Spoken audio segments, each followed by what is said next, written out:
out these sweet cuts. Shout out to the plasma cutter. Slowly coming together to be a fuel tank.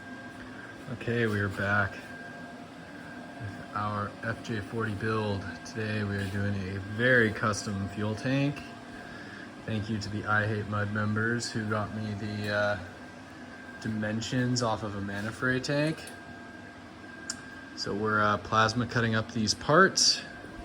This is just a rough mock-up. This isn't actually going to be a 45-degree angle. It's a slightly less intense angle, but so far so good. All right, David LeCount really did not like me in geometry, but I gotta say, I think he'd be pretty proud of this one. We got angles on angles on angles.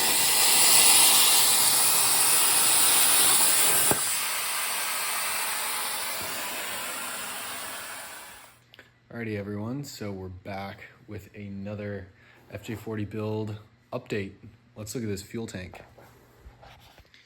So, this is kind of where we're at right now. I've got all the parts cut except this little connection here, this little angled connection. So I wanted to give you guys a little bit of a look inside.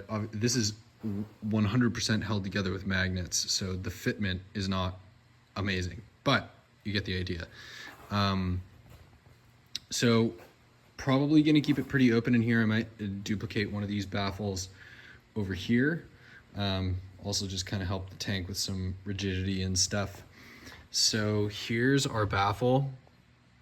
Just some small arcs on the bottom and then one big pass through in the middle.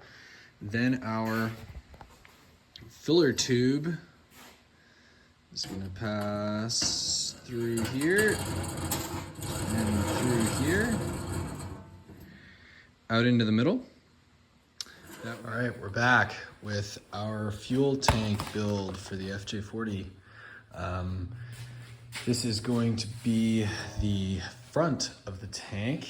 This is going to be the angled bottom. Getting it all tacked up together here. So it'll eventually sit like this.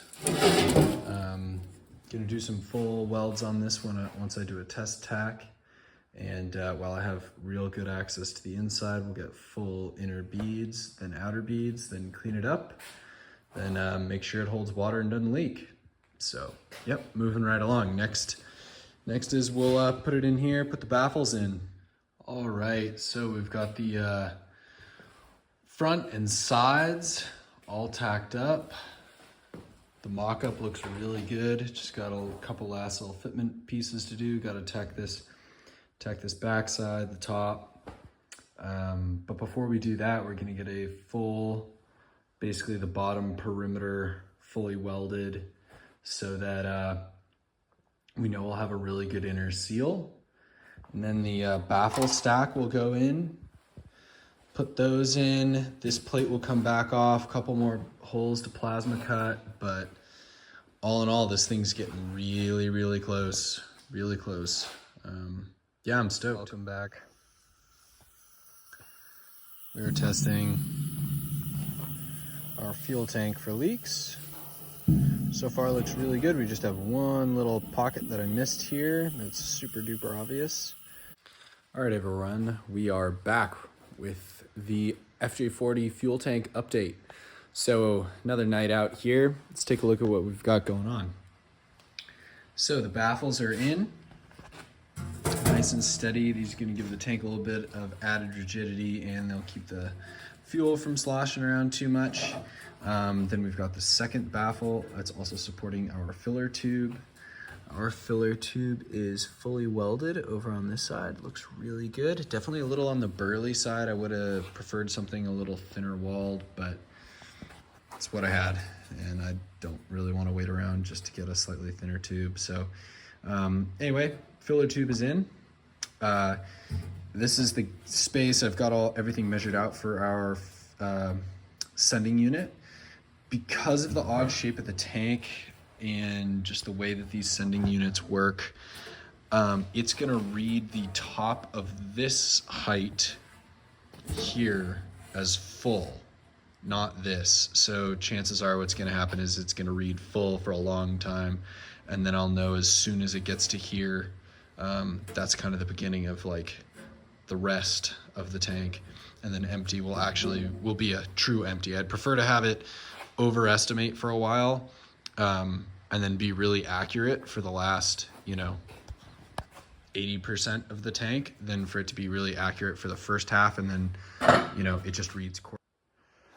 Okay, here is our FJ40 fuel tank. Just need some mounting tabs put in over here. We've got our inflow and our vent, and our two taps, along with our sending unit. Looking good. Got our tabs all welded on. Just got to drill 2 holes. The fuel tank is all done.